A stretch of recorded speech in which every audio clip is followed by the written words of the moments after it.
sometimes we'll see an underperforming property where maybe it is only making $300 a month. So as long as everything's still covered and cash flows, but we know that it is underperforming. So perhaps it has gross green carpet that needs to be changed. That pink wallpaper. Exactly. I love when I see that. When I see that, I love it. Yeah, if you walk in and it smells, we're like, okay, I like the smell. Yeah. I don't mind the smell of like cat pee or cigarettes or something. Because I know I can get rid of it. You can fix it, right? And you know every other investor's going, no. Especially the guys who are just and gals who are just starting, right?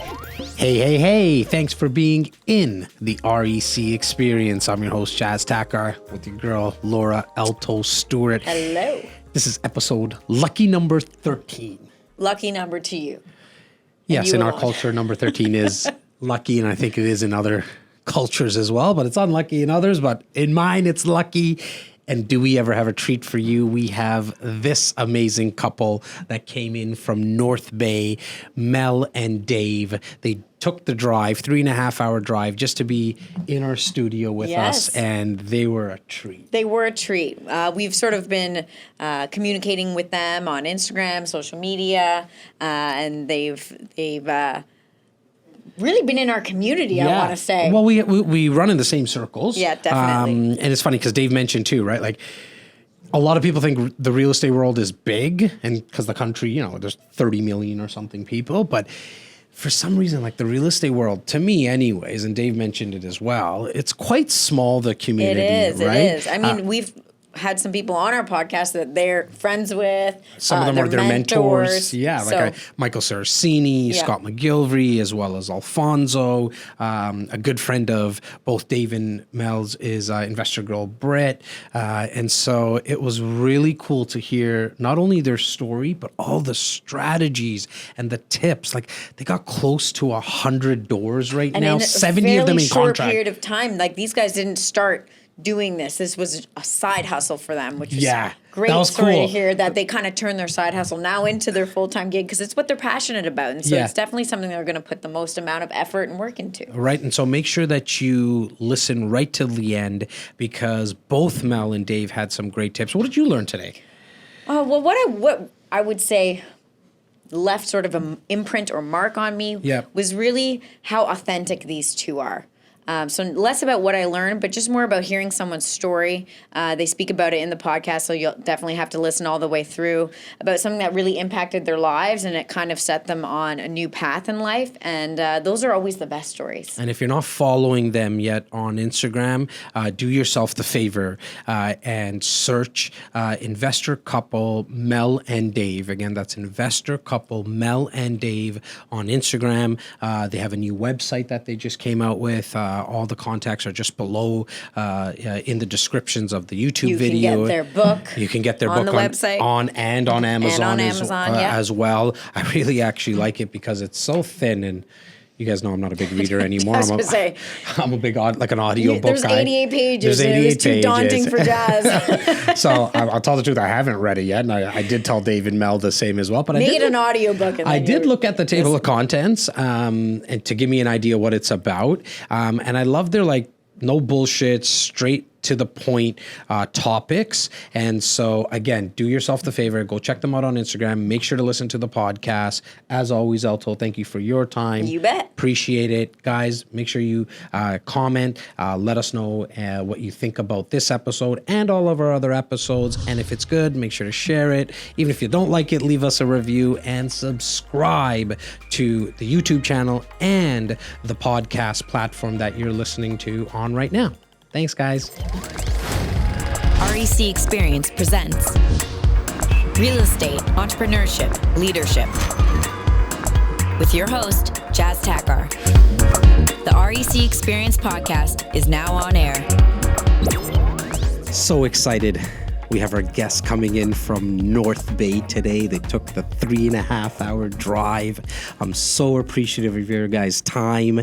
Mel, I was talking to you through Instagram and I said, look, we can do this on video. We can do Zoom conference. You're like, you crazy, Jas. I'll come in and I'm going to be bringing Dave in and we're going to do this live. So thank you to you, Mel, and thank you to you, Dave. Really appreciate it. Oh, absolutely. I was so excited to be here. So thank you so much for having us, Jas. Guys, I've been watching everything you've been doing on Instagram. You're blowing up on Instagram. I love the content that you're putting out there daily. And it's not only your tips and strategies on real estate, which we're going to talk about. We're obviously our guests for guys and gals that don't know. We're going to be speaking about your book and what readers can expect from the book. Going to, again, talk about all the strategies and all the tips, but just the positive information that you're putting out there. It's so nice to see on a daily basis.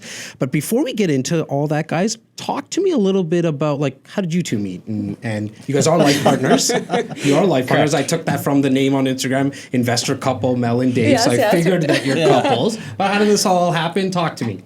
Yeah, well, and it's funny because we were talking on the way here, and one of the things is, I was joking. I said, when they ask you kind of, what's the one thing you regret in real estate? I said, well, sidebar, I regret not approaching Mel earlier at the gym. So anyway, so that's kind of where we met, was at the gym. At the gym? Yeah. How long ago was this? 2012 or 13. Yeah, it's about 7 years ago. Yeah, 7 years ago. So you, and you've been married for 7 years now, or are you guys married, not married? We're married now. Married Yes. now. Okay. Married now. And I heard you do have kids. Correct. Yes. And how many kids do you have? 3 kids. 3 kids? Yes. Wow. Yeah. Wow. So a lot going on. Lots Yeah, going on. busy. 3 And kids. ages? Yep. What's the ages of the kids? And 14, 11, and 4. 4. okay. Yeah. So busy. Very busy. And a dog. And 2 dogs. And 2 dogs. 2 shepherds. Yeah. So German Shepherds, yeah. It's a full house. It's definitely a full house. How did real estate come into your lives? Yeah, well, we both had a passion for it when we met each other. Okay. So I had 2 apartments, and you had the one. Yep. And we thought, we should continue to do this, and we saw a lot of value in it. So we thought, let's do this. So we slowly built up, buying maybe 1 or 2 a year, and then it seemed to get harder because back then we only needed the 5% deposit. Then it got to 20%, and we're like, well, we don't have that kind of money. So we came to that roadblock, and we kept hearing about owner financing and VTB, but all these terms. But we didn't know if they were even legal. We were just scared. We were skeptical. We didn't want to take a leap of faith. And then once we realized what it was and the power of that, that's when we blew up, and we bought 12 properties in 1 year. Yeah. 12 properties in 1 year. Mm-hmm. Yeah.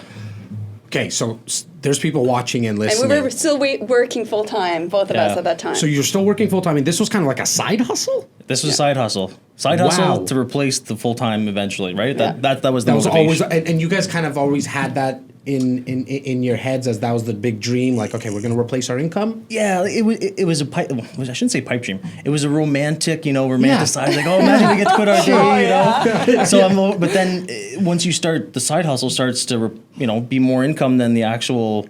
And you're like, oh, maybe this isn't a side hustle. Maybe we should put, all our eggs in this basket. So I remember reading a book in high school about real estate. A buddy of mine gave it to me, or lent it to me. His dad had properties. And it said something like, most millionaires do so through real estate. And I wanted to be a millionaire. So I'm like, okay, let's go that route. As high as 90%, I think. I know, it's crazy. It's huge. So that's kind of where the interest really started. But once we started doing it, it became a passion, right? And it seemed that the more we did it, the easier it got as well. Because at first there was the fear and not knowing even just taking care of tenants, which forms to serve if somebody doesn't pay you. But as we got more experience, it seemed that there was less unknown, and that became easier for us. And once we were able to attach, we kind of started setting up our goals based on properties. So let's say we had a really small house when we eventually Where you live, moved in principal together. residence? Correct. Okay. Yes. Okay. So our first home at first we were both living in our rental units. Okay. Then we bought a small house, and it was only the 2 kids at that point, but it was small, which was fine. But we knew that if we wanted to have a baby, and we needed something bigger, so we kind of attached every goal to a rental unit. So if we want to buy a bigger house, well, I don't want to use my income from my daily job. I want the rental property to pay for it. I'm not paying for the house. Yeah, exactly. The So we apartment started building's to think gonna like pay. that. Okay, well, how many rentals do I need in order to do that? So we set that up, and then once we had it, we were able to move into a bigger home. So I definitely want to talk about the actual 12 properties, what they are, and how you went about. But you made mention to something earlier, Mel. The fact that you're running into financing problems and VTBs, and talk to me about your mindset, and either one of you please pipe in, or both. what did you have to do to get over that? Like, try to take us back to the time when it was like, shoot, how am I, like, what is this VTB stuff? Is it legal? Is it a scam? Like, what did you do to get over that hump? And 100%. And that's, people get scared of it. Like, they think it's shady, backdoor deals, and no, you can't do that. Or, okay, you can do it, but I can't. I don't know how you got away with it. And it's like, no, it's legal. It's legit. But I was the same way. And then on a family holiday, we read Rich Dad, Poor Dad, Robert Kiyosaki, right? So fantastic book. And that's when it kind of flipped, like the whole mentality of debt is okay, debt is your friend. And we're like, okay, debt's our friend. And then just reading on owner financing and that, and then putting the pieces together, because brokers that we used had mentioned it before, and I always thought, okay, that's for... You're talking about mortgage brokers when you said... Okay, correct, yeah. So they would talk about it, and once I realized, hey, debt is good debt is good, right? Yes. And then I can use other people's money, OPM, to do this. That's when it really, like, as soon as it clicked. And that's when 12 and 12, right? Now, again, going back to somebody listening and watching, they have no idea what OPM is. I know you said other people's money. Let's talk a little bit about that. But before we go into OPM, good debt, what does that mean to you guys? So good debt is something that you basically... that pays you. Right. So you're investing into something that can make you money. So a vehicle is bad debt. Trips are bad debts. Sometimes okay, maybe for escapism. Except our last trip we went on, or that trip was a good debt. The return on investment on that trip is super high. Yeah, because it changed our way of thinking. So we're like, hey, that was definitely a worthwhile life-changing trip. So right. Yeah. So now good debt meaning like getting a mortgage for an investment income property? Exactly. Because we're all, like, I know my parents came here in 1973 and they were taught to pay off the mortgage, forget refinancing. That's a bad thing to do. Absolutely. And so we get brainwashed at some point, right? And we were the same. That's what so when we were, when people started talking to us about that, it was the opposite of everything I've learned. And pay off your mortgage and never refinance, and I want to be mortgage free. And that was my goal. I want to be mortgage free at first. I know. Right. And like we say in our book now, I want to be mortgaged to the nines from now on the rest of my life. Right. As long as your assets are worth more than your liabilities. Exactly. The higher the debt, the richer we're getting. I know. So it's explain that a little bit more. I'll explain that a little bit more. I want to elaborate for me on that, right? Because the more mortgage you're getting, the more richer you are. That's not going to make sense to a lot of people. So explain kind of your balance sheet, so to speak. Yes, and when I say that, it has to be good debt. Right. Right? So it's not vehicles. It's something that makes me money. So if I'm purchasing a building and it's making me, so let's say I'm buying a duplex and it makes me $1,000 a month. I'm higher in debt because it cost me, let's say, $225 for the duplex, but I'm making $1,000 plus the appreciation and everything else that comes with that. Yeah. So if I'm buying 10 of them, then all of a sudden I'm making $20,000. Right. My debt ratio or my debt is higher, but the income coming in way surpasses that as well. So now let's talk about other people's money. Yes. Right? When did that kind of click in? Like, that's the way to do it, not use 100%. Your own money, right? And you're bang on, Jas. Like, the other people's money and the leverage. Yeah. Like, as soon as you understand that and start using that, it's insane. Like, it literally rocket ship. And that's what happened. When I realized I could use owner financing to be the downstroke, to be the deposit for us, and Dave and Mel didn't have to put any money in the deal. And it depends on, your situation, all that. But that's when we negotiated 12 deals where we put probably north of 10 grand in 12 deals. Not each, in total? In total. In total. I'm telling you, Jas, we have it.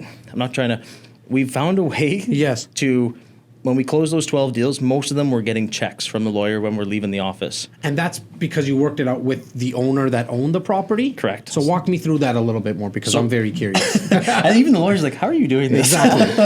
I want to know a little bit more about that. Yeah, and but yeah, so basically, the bank or the financial institution, they'll hold 75 to 80% loan to value, depending if it's 4 or less or 5-star commercial. So, and then the remaining portion, we will get the owner to hold the full 25 or 20%. Now, are you looking for somebody who's a little bit older, generally speaking, because they don't need the influx of cash right away and they're okay with a seller take back? Yeah. Okay. It's someone who's got equity, right? Right. If I bought the building a year ago, I'm not holding a vendor take back, right? Exactly. The equity's not there. So then we get them to hold the deposit, Yep. the remaining balance. And we've even negotiated in our deals like I'm just thinking of a building. Like let's say asking prices, we'll give you full asking price, right? But we want you to pay our legals, yes, and our land transfer. Okay. So we negotiate that in the deal, right? It's all they're going to get interest on this. Everything's negotiable. And they're going to get paid back. Negotiable. So when we close the deal, the lawyer's like, okay, Dave and Mel, here's last month's rent. And we walk out the door with a check and we just bought a building. Like they're like, how is this working? One time it's what, $18,000? We walked out the door with 18 grand. We just bought a building and we paid zero down and came out with 18,000 plus we're collecting rent in 2 days from now and getting an extra amount. Think of the infinite return on investment. Right. When you use zero money. Yes.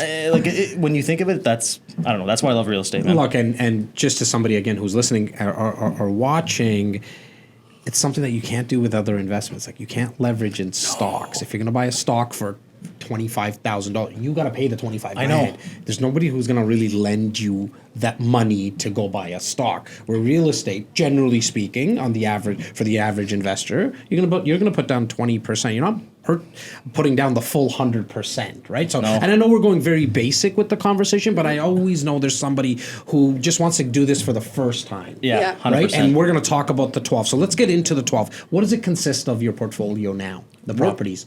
We're all multifamily. The only single family dwelling that we have was the original one, the house that I bought when I met Mel. And then you turned that into a rental? It turned into a rental. Okay. And when you say multifamily, that doesn't necessarily mean 5 or above, does it? Or is it like 2? It's everything. Two? We have everything? 2, Okay. we have 5. Our biggest one is 17 for now, yeah. Okay. And is there one that you like to lean towards more? Like, do you want it to be 5 and more? Because from a financing perspective, or what are you finding? It depends. I mean, at the end of the day, it's all about cash flow. So if we can buy a duplex and it's making us really good money, then we'll definitely go with that one. Yep. If there's a 17-plex and it's making good money, then we'll go with that one. And we were talking about VTB and private money earlier, and I just wanted to make sure I didn't forget to mention that the important part is to ensure, because that was my fear. Okay, well, you hear those people investing in real estate, they have 20 properties, and then they go bankrupt. They lose everything. And that was my fear. I never wanted to be that person. So when we're talking about fear, what I did is that I reached out to people. So we, finding out different names in town and not just in their city, elsewhere as well. And talking to the people and saying, I'm scared. I want to get into real estate, but I know sometimes people have a hard time. What went wrong? And people are awesome. They want to share with you. So they don't want you to go down the same rabbit hole. No, they want to help, and they shared with us. Well, we didn't, whether we were hoping that the appraisal would come up higher, and they didn't. And that made me think, okay, we need to ensure that our exit strategy, because we're having all this free money.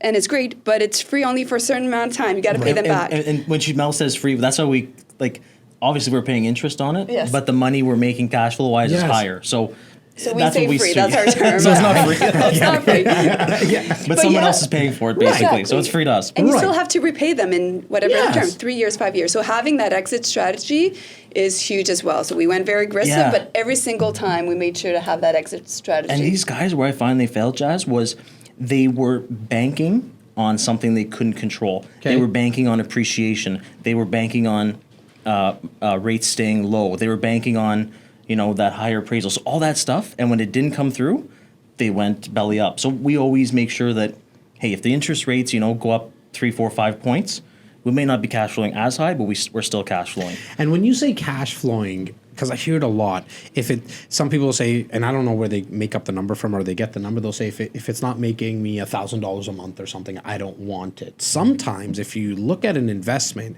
that at least your expenses are covered, you're not out of pocket, but you see a higher passive appreciation and you calculate the principal recapture, so the mortgage, how much of the mortgage is being paid down. People shy away from those investments because they're concerned that it's not making them a certain amount. My question to you guys is do you have a number that you look at, or is it like, look, I want to make sure all my carrying costs are covered? We get this question a lot. What's the magic number? Right. It's really, what is your time worth? What are you willing to put up with? And how much money do you want to make? We've got some buildings. We could have bought a building that was 22 units. And it made $500 a month. Okay. Beautiful, sexy building, like a building you would see in a all magazine. Done already, but it's going to make $500 a month. And sometimes like we come across a duplex. So instead of dealing with 22 units, we'll deal with 2 units. Right. And it was making $1,000 a month. Right. So it's like, what's your time's worth? I don't want to deal with this one because this one's easier. So there's no real number. Yeah. Like sometimes we used to be happy with $500 a building. Yes. And there's nothing wrong with that. It's just where you at in life. What do you want? Hey, $500 is a lot of money. I want that per month. I'm good. But now we're looking at buildings that make us $3,000 profit a month. Like we have under contract right now a building that's going to make us like $8,000 profit a month. So what is your time worth? And everyone's different. So there's no magic number. And sometimes so we do a mix of both. So sometimes we'll see an underperforming property where maybe it is only making $300 a month. So as long as everything's still covered and it cash flows, but we know that it is underperforming. So perhaps it has gross green carpet that needs to be changed. That pink wallpaper. Exactly. I love when I see that. When I see that, I love it. Yeah, if you walk in and it smells, we're like, okay, I like this. Yeah. I don't mind the smell of like cat pee or cigarettes or something because I know I can get rid of it. You can fix it, right? And every other investor's going, no. Especially the guys who are just and gals who are just starting, right? Right. So I guess it's really what you're comfortable with. At first, we didn't go as much with the underperforming ones. I think went more cash flow per month. Now we love, especially if there's a private lender, then we love looking at underperforming. So it cash flows from day one, but there's potential to increase the rent and by beautifying the place. And will you changes. fix it yourself afterwards, or do you bring in people to fix it? Like, are you guys handy in that sense? Because I can't hang a shelf. I see this. Same here. So I love that. So that never scared you? No. Bringing in people? No. And honestly, I think when we had about 6 to 7 buildings was when it was the toughest. Okay. Because we didn't have enough cash flow to pay, so we're trying to do everything ourselves. So once we got enough cash flow to just say, hey, plumber, go do your thing. Hey, contractor, go do your thing. That's when it got a lot easier. Instead of trying to, us do everything. Right. Like I remember the first time. Like electricity, like working. I'm not messing with that. No. Exactly. That kind of stuff, right? Yeah. I mean, the YouTube, basic painting. How to change a toilet. Like, I hated it, right? I did it, but we did I'd rather crunch that's numbers. The thing, right? Short term, we kind of had to because we had to put in our own time, hands on. We found. Doing the cleaning and doing the dump runs and all that kind of stuff. But as soon as we had enough cash flow, we knew that if we wanted to keep growing, our time had to be put into what we love, which is finding those cash flowing properties or underperforming properties. And just to, when Mel said something a while ago, the underperforming buildings, we only got into those after, like you were saying, because we had purchased solid buildings with solid cash flow. Okay. So when we brought the underperformings to the bank, maybe the numbers weren't the best. Yeah. But because we had built a strong foundation of properties, they would always say, okay, your global portfolio supports it, and then you're able to tap into those. So like the 17 unit building we bought, I think it only made like $500. And again, we're like, what's your time worth? But every single one of those 17 was underperforming. So we knew, as tenants move out, and you're already going to be able to increase the rents. It's been a year. We've increased the rents by $2,000 a month. Wow! And that's only about 6 or 7 out of the 17. So that one was worth it because already now the cash flow is good. Yep. And there's still 10 units that need to, increase. So, but that was only able to be purchased because we had a good global foundation before. At the start, were you guys managing these units yourself, like actually renting them out and dealing with the broken toilets and stuff like that? Yeah, we took all the calls. You took all the calls? Did all the viewings ourselves, And then when did that shift? And are you still there? No, fairly recently. Fairly recently, yeah. Okay. Yeah, so less than a year ago, we started hiring somebody to do the viewings. We have a gentleman in Mexico actually that takes the virtual calls. Assistant. Yeah, virtual assistant. So we explored that. I know, I love it too. Yeah, and I remember.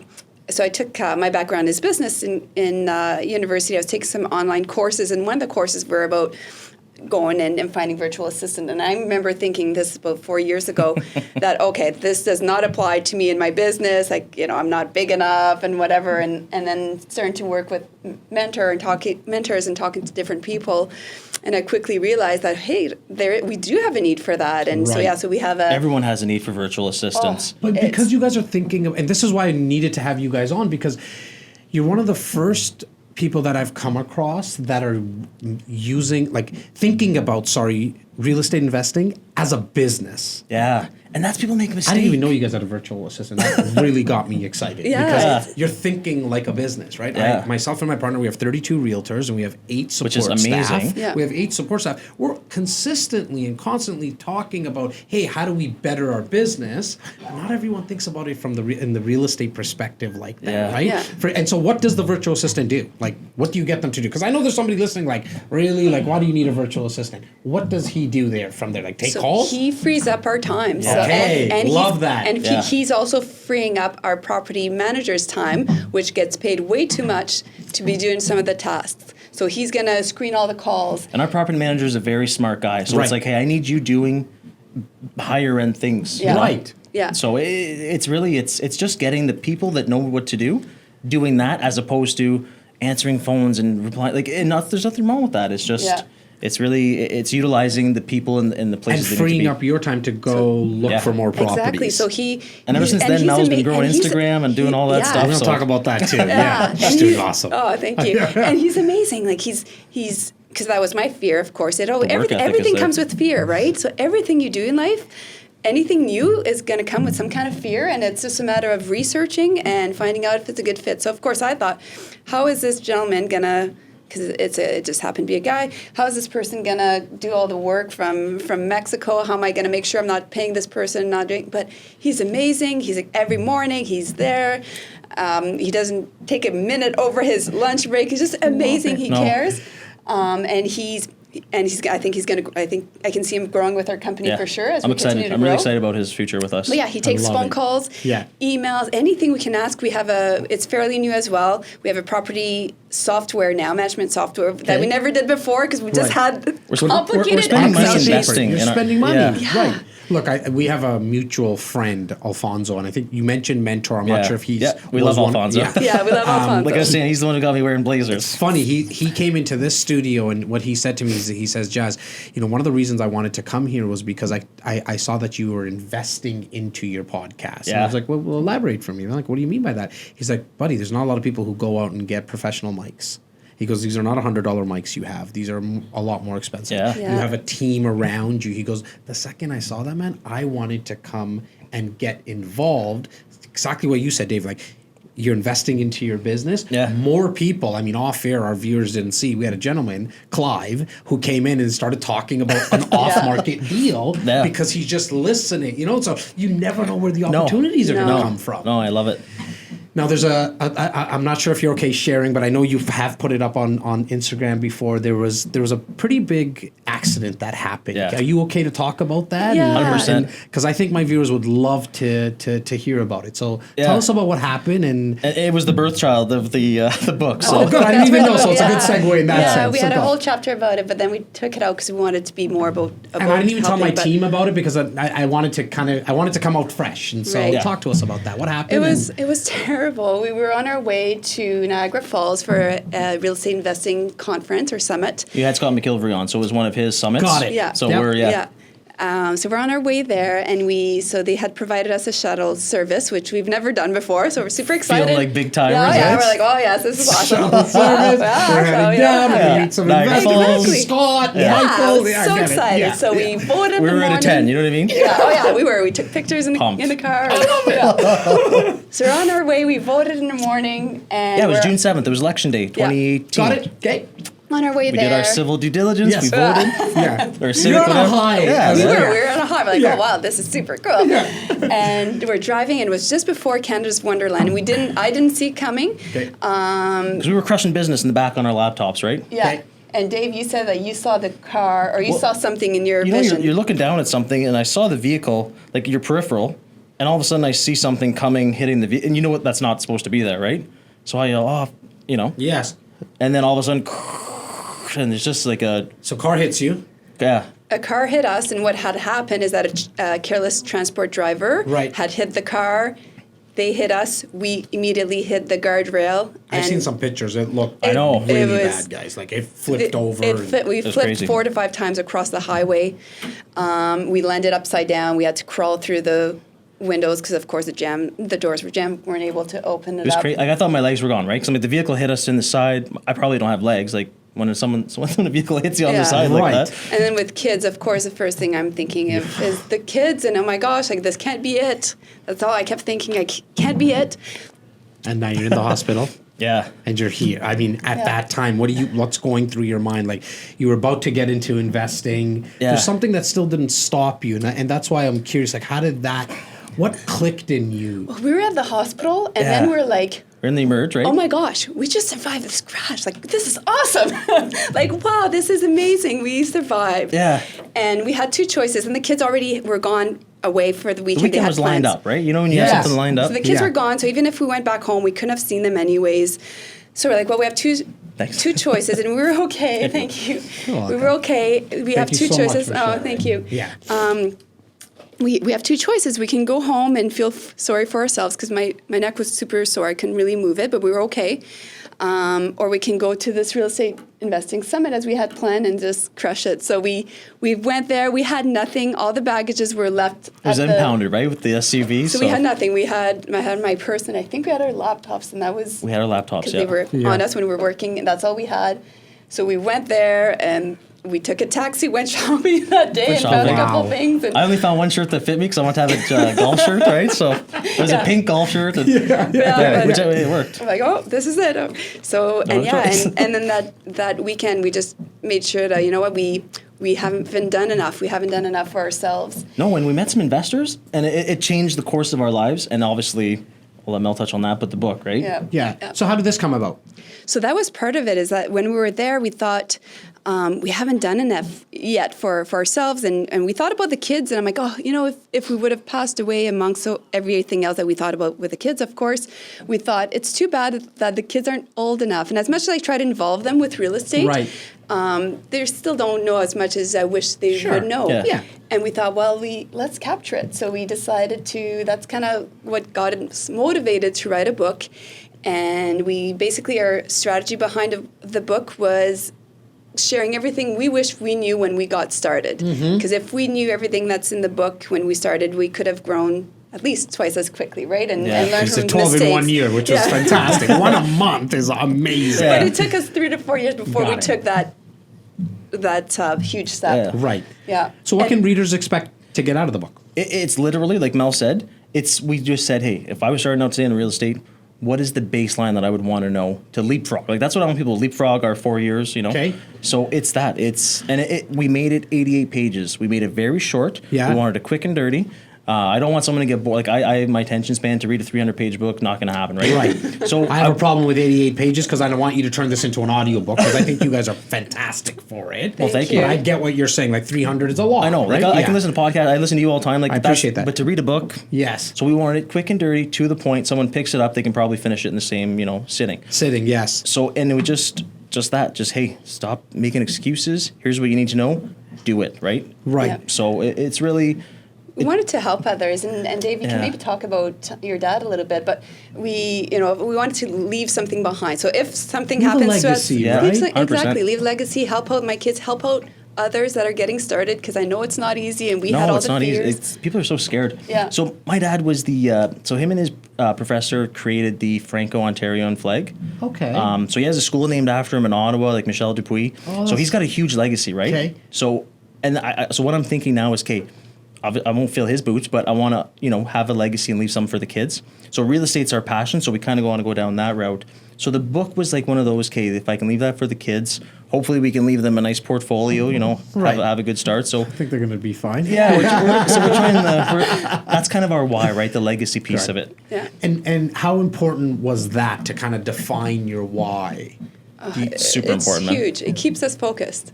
Because, again, that fear that I kind of mentioned earlier, right? As you grow, I still fear every time we do something different or get out of our comfort zone. There's that fear, and it's like, hey, why are we doing this? Because now we want to go Canada-wide, and it's like, oh, how do we... And it's like, we're right back at the baby steps again that we had. So the podcast is going to help with that, getting you Canada-wide, for sure. We're syndicated right across North America, so I can't wait for more people to hear your story. Awesome. Thank you. I do want to talk about your Instagram.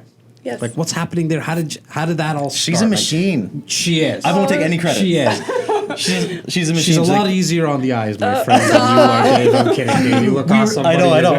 It's funny, Kay. We were at a wedding, and this is just off the cuff. We were at a wedding on the weekend, and someone, because our truck is our Dupuis Properties property management that we have. Anyway, so it's a big Dodge 2500. It's a mobile billboard, right? Yeah. So this girl at the wedding, we're sitting at the table. She takes a picture, Erin, and she's like, she said something like, I know what vehicle. I was like, oh, how do you know what vehicle I drive? And she's really, it's mobile billboard. Yeah. So she says, why don't you put Mel on the side of the truck? I'm like, what do you mean? She's like, well, put Mel on the side of the truck. You'll get a lot more customers. I'm like, wow, really? Why not me? Anyway, so side note.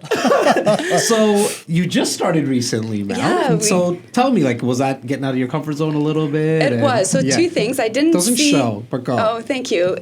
Two things. I didn't see the value in Instagram. I think I was kind of closed-minded. I thought, oh, that's just where young people go and post selfies, and, and that's how I saw it. And I didn't think it was a place where you could actually grow, and it's been amazing. So we just started about 2.5 months ago. Yes. And we've connected with so many people. Isn't that the best, right? Like even more than the width, which is important.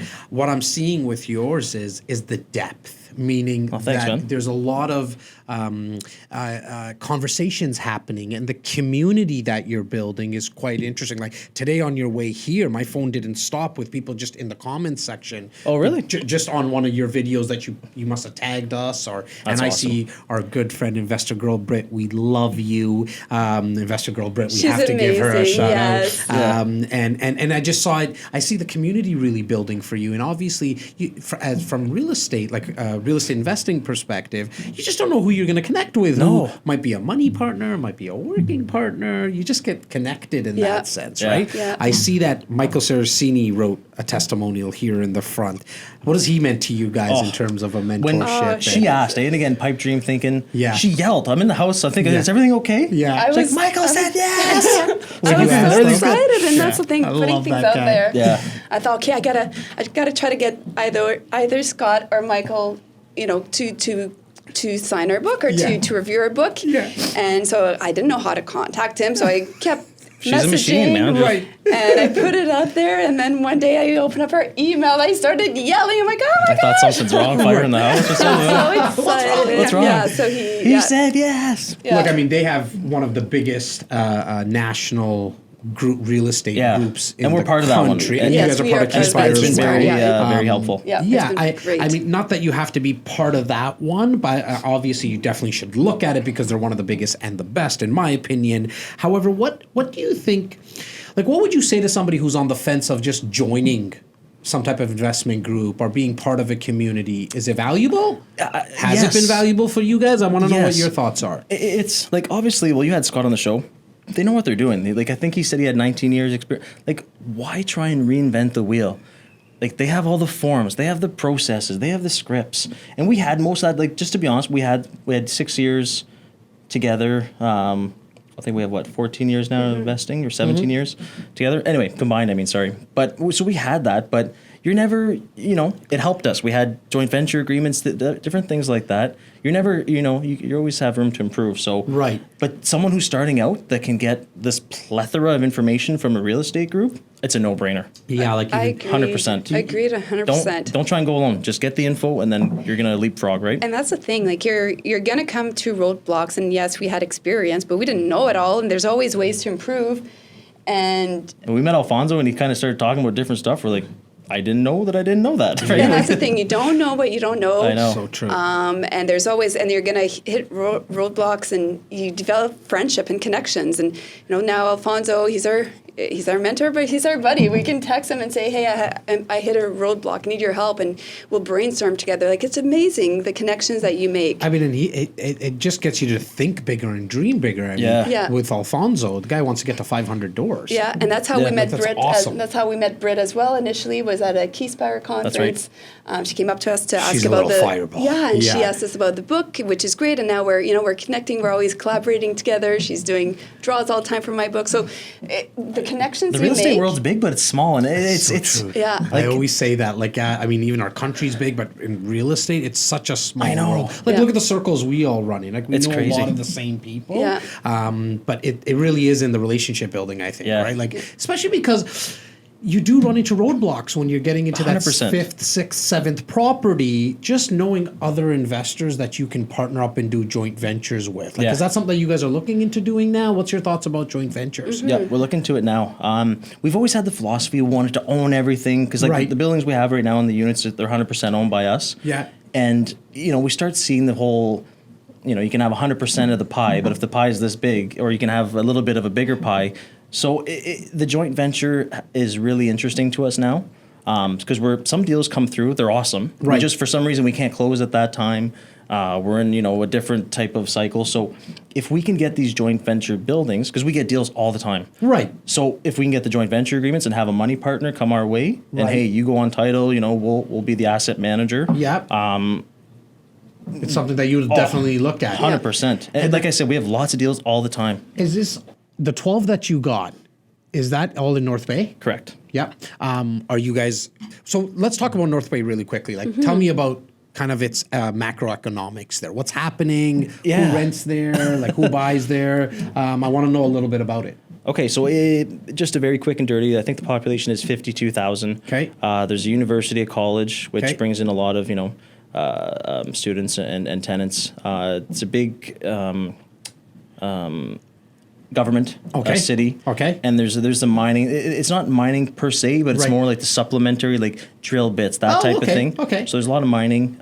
So there's people who are renting there. Exactly. There's two big lakes. It's beautiful. So I love it. I was born and raised, so obviously I'm biased. Right. But the most, as the real estate investor in me, the cap rates are high. We're looking at 8 to 11 cap rates.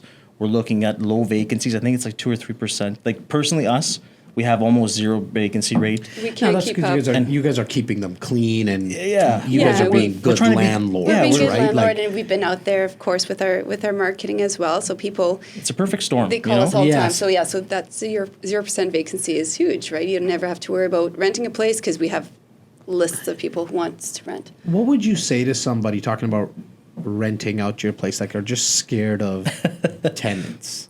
Well, that was Dave's, that was me. Yeah, that was I was super scared. Good. Huge barrier, right? Like huge. When I met and Mel, I'm not going to touch it because it's just screw tenants. They always screw your properties and they wreck your properties. I was thinking too much of the we know negative. that's not the truth. No. So how what would you say to somebody who's watching or listening about getting over that fear about tenants? It might happen. Well, if you're going to be a landlord, it's going to happen at some time. It's not if, it's when. It's not when. Exactly. It's going to happen. Just prep yourself. And do the best job possible at screening the tenants. Go ahead. Oh, I'm thinking you had Harry Fine on the show. Yes, ex-adjudicator. Just listening to him, he's like, it's a business. Like you were saying earlier, these guys go in it, or people go in it, and I get it, and they think I'll just learn on the. Would you do that? Would you buy a restaurant and just kind of whim it? Would you buy a dealership? And tenants ruining your properties is very similar to, I always like to say, like internal theft at Walmart. Yeah. And Shoppers Drug Mart. Yeah, it's preventable. It's going to happen. It's going to happen. But they calculate it. And they forecast it. And they pass it off to us to pay for it. Well, yes. But fair enough. They don't shut down the shop. No. Walmart just doesn't close because there was either internal or external theft, right? Yeah. Like, they know that that's going to happen. That's part of the balance sheet. But yet they still continue. It's the same thing with tenants. Like, there's going to be someone who's going to ruin your place. Or life happens. They're not going to be able to pay a bill. Yeah. For a month. But if you calculate that in your pro forma, you should be fine. And Mel taught me that it's a process. Hey, Mel, you... Like process with the tenant, you mean? Just everything. Just got it. When something comes up, just deal with it. Like there's the forms for it. You just go through the motions. It's not it's really not rocket science. No. Right. So start from the beginning. What can you do from the start? We tried. Well, we don't discriminate, and I think sometimes that's what happens. People let go of tenants. We have this one girl. She was 8 or 9 months pregnant. She couldn't find a place to rent. Nobody would rent to her because she was pregnant. I'm pregnant. Is that okay? We're like, what does that have to do with anything? So I showed her the place. Lovely girl. She was in tears by the time I was done with her. She's hugging me, saying, "Thank you so much. You're actually going to rent to me." So she was just it's so a good feeling, nice. though, right? Like that's why I love real estate. Yeah, exactly. Right. It's more than it's not just about the numbers, right? No, those you kind get of to moments. help people and. So you do the screening, check their Facebook account, look at their background, call references where we have a lot of places and we rarely ever get any calls, which is just fascinating. I think we have over 100 doors, and so there's tenant changeover every month. Right. And I'm surprised when I get a landlord calling me to do. I'm like, hey, and I call in every tenant that we're going to rent to, or our property manager does. Okay. But people just aren't, like, you got to stack the deck on your side. Right. You know, like, if you're not even doing your due diligence and then you're crying after, what did you do to prevent this? And then when it does happen, that bad property, because it's going to be then it's a process. So it's not fun. And I know in Ontario it's complicated because like Harry said, right? It's a... but that process... It's a little lopsided towards the tenants in most cases. But if you know the rules, you can work within them. And exactly. 100%. Follow the rules. And don't treat your tenants like shit. Like, I just see that a lot, right? The landlord's like, I'm up here and you're the tenant, and so you're beneath me, so I'm going to treat you like that as well. Right? And you're setting yourself up for failure there. So much so, right? Yeah. Because if you're thinking about it as a business, it's like the greeter at Walmart telling you to F off when you walk in. Right? That just wouldn't happen. That's not how you run a business, right? What macro strategy do you guys implement with your portfolio? Like, is it buy and flip, buy and hold, buy and refinance? Like, what's the strategy that Mel and Dave like to implement? We're very much multifamily buy and hold. I'm long term. Like, we've structured it with family trust. Like, I want to take the portfolio and hand it off to the kids. So we're very big on buy and hold. And the other thing too is flip to self, right? Okay. I want to buy that building. It's cash flowing from day one. And like, we like to do 100% financing. So if I can find a building that's, loan to value 75 from the financial institution, I've got the owner financing for the remainder balance, and I'm still cash flowing at 100% financed, that's a rock star building, right? For sure it is. Yeah. So I like to buy those ones and then, get them higher rents, get them appraised, refinance them, suck the money out, rinse and repeat. Or if it was an investor, it's not sucking the money out, it's paying them. Yep. And then I just got a free building. And that's it. So that's really our bread and butter. Now, I want you to leave my guys with one tip. It could come from a real estate perspective, like a strategy. It can come from kind of a mindset perspective. I'm going to start with you, Mel, because ladies first. So what do you think? Like, what's that one tip that we can... Get started. Just get started. And it's actually our first chapter. Get started and face your fear and stop making excuses. So it's not always perfect, and you're not going to know it all. You're not going to know it all from day one. We don't know it all. And as we grow, we still don't know it all. We come to those stop signs, but just deal with it when you get there. So find that property, cash flowing property. And if you're not sure how you're going to take care of your tenants or what to do when you get a big tenants, then you research it. It's as simple as that. Do some research or reach out to people. People are amazing. People want to help. People are out there. They want to help. So get started. Face your fear, because it's such an amazing opportunity. And we didn't really touch on this, but with real estate investing, I was able to quit my full-time job before turning 40. And congratulations. Thank you. And I think part of it is that I always set small. I thought I was setting myself.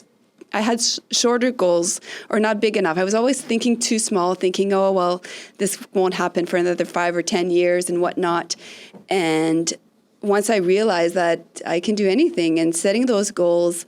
So I guess it's a couple of tips that I'm giving. Yeah. It's more That's than just one who tip. Mel is. If you guys don't know her Instagram page, and obviously Dave's as well, they do it together. She just gives more value all the time. So I love it. I'm not surprised. Dave, on to you, my man. Real estate tip. I would say, like Mel said, just do it. Now, my other thing is understand the power of good debt, leverage, starting now, and then also understanding that it's okay to work your side hustle. It's okay to work hard. Don't expect it's going to happen. Like, I'm thinking Grant Cardone, Be Obsessed, Be Average. Reading that book kind of gave me permission, because I always felt guilty about working too much. It gave me permission to be like, no, I can do this. I can be me. I can crush it if I want. And if I want to work 80 hours a week, I will. So too bad, so sad. So doing it, leverage, debt, good debt. Love it. And allowing yourself to be able to crush it. Where do people find this book? How do they get this in their hands? I got my copy, so you don't get this. But how do listeners and viewers get this copy? It's on Amazon. So just Amazon.ca or Amazon.com, and you can Google our name or put in our name, or you can also go. We have a new website as well. It's Investor Couple Mel and Dave. Okay. Same as our Instagram username, and you can there's a link directly through there as well. And for the landing page, the website, it's investormelanddave.com. It's Investor Couple. Oh, I apologize. Investor Couple melanddave.com. Yes. Okay, so we'll make sure Clem puts that up there. Get the book. Obviously, check them out on Instagram. My tip for today is build your network, because your net worth is always determined by your network. And as you can see, when you're building relationships, you just don't know where they're going to lead. You don't know where someone's background is and what they can bring to the table. So I implore you to build out your network. Guys, thank you so much for today. I'm so excited that you guys did this, and so grateful for it as well. Thank you so much. Thank you, man. Appreciate it. Thank you so much. You're welcome. Thank you, guys. This has been the REC Experience Podcast with Jas Takhar, an REC Canada production. Hey guys, thanks so much for watching and listening. Please take a second right now to subscribe and follow us on whatever podcast platform you're watching or listening. It means the world to me. Thank you.